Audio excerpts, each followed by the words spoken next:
So my talk is Smale's 18th problem and intelligent science. Dr. Smale proposed like 18 mathematical problems for this century in 1998. And but among 18 problems, I think the last problem is called the limit of intelligence. And since Dr. Smale is not here, so I can let digital person of Dr. Smale to say about something about the. Let me see.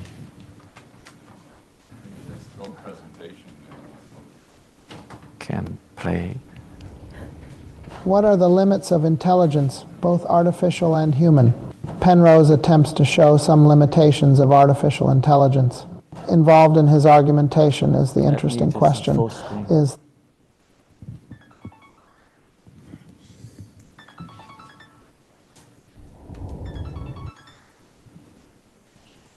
what are the limits of intelligence, both artificial and human? Penrose attempts to show some limitations of artificial intelligence. Involved in his argumentation is the interesting question, is the Mandelbrot set decidable, and implications of the Gödel incompleteness theorem. However, a broader study is called for, one which involves deeper models of the brain and of the computer in a search of what artificial and human intelligence have in common and how they differ. This project requires the development of a mathematical model of intelligence with variations to take into account the differences between kinds of intelligence. It is useful to realize that there can be no unique model. Even in physics, which is more clearly defined, one has classical mechanics, quantum mechanics, and relativity theory, each yielding its own insights and understandings and each with its own limitations. Models are idealizations with drastic simplifications which capture main truths. An important part of intelligent activity is problem solving. For this, one has a traditional model, the Turing machine, as well as a newer machine which processes real numbers referred to previously in problem 3. The Turing machine has been accepted as a reasonable model for the digital computer. We have argued for the alternative real number machine as a more appropriate model for the digital computer's use in scientific computation and in situations where arithmetic operations dominate. Such mathematical models for human intelligence are less developed. There is one example of a general problem that comes to the forefront. That is the problem of equation solving for polynomial systems. Over some field of numbers, the real numbers with inequalities are an important special case of this problem. Artificial intelligence has encountered it in its study of robotics. Moreover, over any field, equation solving possesses universality in a formal mathematical sense in the theory of NP completeness. One might ask, is there a form of intelligence that can solve general systems of polynomial equations? This problem is anticipated by the previous problems 3 and 17. The use of the Turing machine versus its real counterpart is a manifestation of the age-old conflict between the discrete and the continuous. I believe that the real number machine is the more important of the two. For understanding the problem-solving limitations of humans, physical laws underpin biological processes and even such discrete activity as the firing of neurons has associated differential equations. Differential equations and equilibria are pervasive in the physical and biological worlds. Even discrete quantum levels are best understood in terms of the eigenvalues of the Schrödinger equation. Venturing further in this direction, I would be skeptical about the use of Gödel's incompleteness theorem for arguing the limitations of any kind of intelligence. But real number computations and algorithms which work only in exact arithmetic can offer only limited understanding. Models which process approximate inputs and which permit round of computations are called for. In the context of real number machines, one can see Smale in this respect. Moreover, randomness in the input and in the processing itself would seem to be an important ingredient in our search for models of intelligence. Complexity of computation must be considered in attempting to fathom the limits of intelligence. Any worthy model has to deal with this issue, and in the most drastic idealization, this comes down to the requirement of polynomial time. Finally, problem solving as exemplified by Turing and real number machines is only part of the story of intelligence. Continual interaction with the environment must be incorporated into a good model. Learning is a part of human intelligent activity. The corresponding mathematics is suggested by the theory of repeated games, neural nets, and genetic algorithms.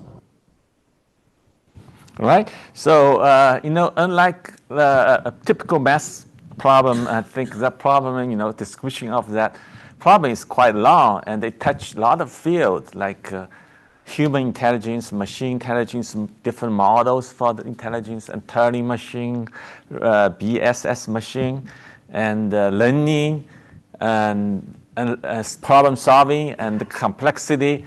It's just a lot of area for that problems. And certainly that problem has not been solved, but many people have contributed some progress in different areas. So few years later, and I think it's probably a few years ago, I think, once I in Europe had a meeting together, and I asked him why. Why did you propose the limit of intelligence as your one? Why did you propose the limit of intelligence as your one of the 18 problems for 21st century? You want to say why I proposed it? Yeah, why you proposed it? Because 20 years ago. Yeah, so I don't remember exactly, but it seemed to me like a that's the real person. pretty important thing to do. It's not a very precise mathematical problem, but mathematics could be involved in giving a good answer. Could be a big part of it. Yeah, it's a pretty important problem. Limits of intelligence. Right.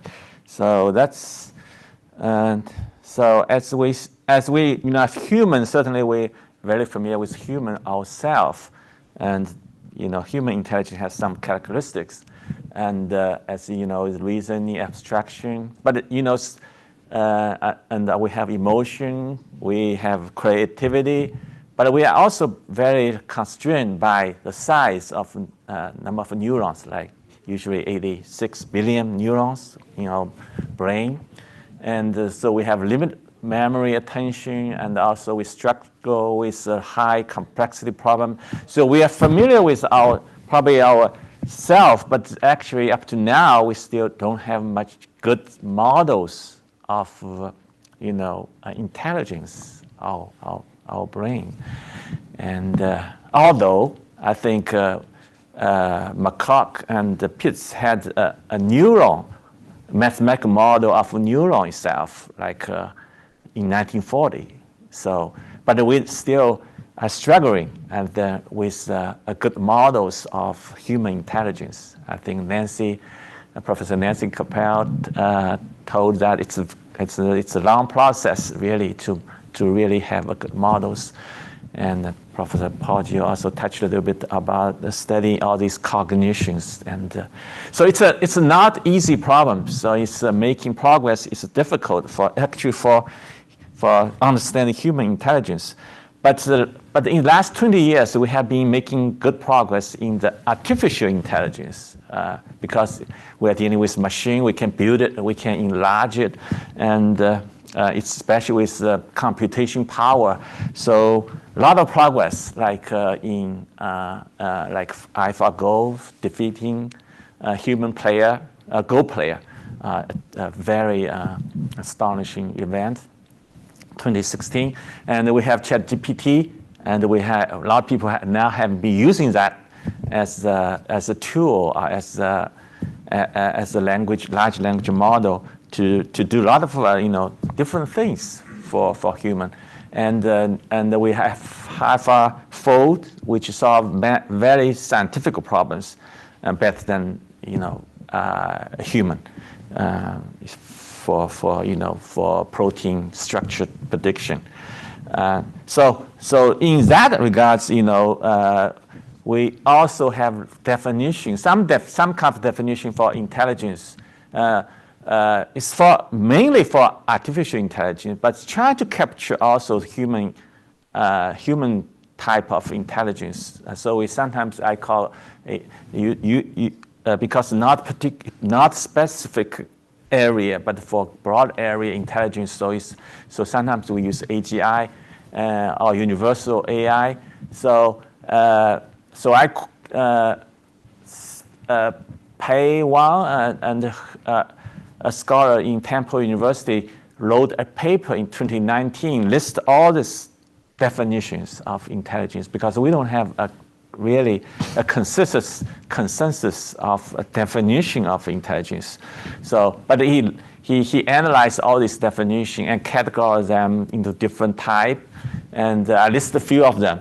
Turing, as we know, that he actually studied. He is the first mathematician, probably first mathematician who seriously think about intelligence in 1948, during 1948 to 1960, 50. He published like a paper and also report on that, mainly on machine intelligence. And so he give a definition, mainly definition is the ability to exhibit intelligent behavior equivalent to humans. And the way he does that, he's trying to, if you cannot distinguish a person, a human, and a machine when you have way of talking to each other, but not by voice, but by text communication. If you cannot distinguish between human and machine, and he thinks that a machine mainly possesses the intelligence. So that's his definition. And then we have more of those kind of definition, because the first conference on at AI is, we always say, is called Dartmouth. We happened in 1956. So MacArthur, I think, and a few others, some mainly mathematicians, studied that conference, organized that conference. And so they also have some definition, but mainly all these definition, I think they try to outline achieve goals in different environment, wide range of environment. So that's kind of the informal definition. But I think two persons like Shane Lagers and Max Herter, they both now I think in deep mind, but as Professor Poggio mentioned that, and they founded by his postdoc. So they have a definition, but also I think they try to be mathematical. So Max Hunter for this conference sent me a 1 page for his work called. He used kind of a more intelligent aging as a kind of way of AI, and he developed quite much mathematics. I'm quite impressed in last 20 years, and developed a model and for AI in terms of intelligence, and certainly solve some, and have called optimized agent. So I think it's quite impressive work, and he also has written 2 books. So if anyone interested can read it. And so some development in terms of mathematical model of artificial intelligence, and also limit. So, but I think because up to now there's no consensus of models for machine and for human, And so, but we are, people express some opinion on how machine intelligence and human intelligence differ or limit. So that different opinions, but it's interesting to see them.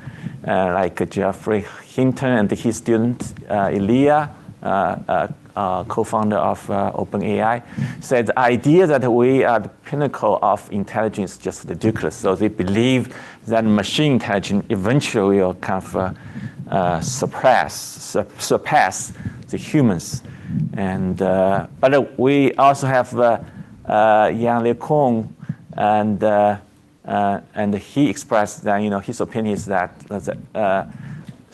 the current language model, which many people think it's the kind of a model of start of AGI, and does not understand anything. And a former professor, Ima from Berkeley, now is a dean of data science and computer science in Hong Kong University, also probably has similar opinion. And we have also Demis, and he can't think that future is the human amplified by AI. So maybe combined together, we can have more intelligence. Intelligence certainly is a very important problem in intelligence science. And also consciousness is, I think, also very important problem in intelligence science. So I'm not going to say much because Lenore and Manuel had a talk this morning. And the interesting thing in last part, I think of Lenore also mentioned that in the consciousness also could be one way of building AGI. So that's a very interesting connection. Although we think that intelligence and consciousness are quite different parts of the intelligence science. Anyway, very interesting. And the research certainly for intelligence science has been growing in last 10 years. That does not include all these papers with like machine learning, which every year 100,000 papers published for machine learning. I just only pick out that paper on particular on intelligence science has also been very growing fast in these years. And the Smale Institute also, we also organize some events on mathematics and AI. We organized one event last year in Shanghai in the World AI Conference, and we had a long round table. Manuel also participated in that talk. And the talk, we focusing on 3 questions. So one question is math for AI. So because math, could be foundation for current AI research, as Professor Poggio also mentioned in his talk. And the second question asks for AGI model, mathematical model for AGI, emergence, consciousness, and also the limit of intelligence. And third is like AI for math, because now AI, many research are also using AI to solve math, prove math theorem, solve math problems. So I think it could be very interesting question for all more people to work on it. So that's my talk. I try to stimulate some more interest in Smale's 18th problem, and hopefully more people can work on it in this exciting area, I think, with AI and with intelligence. So I leave a few more minutes for Brian to talk, because he's also very interested in AI and say a few words about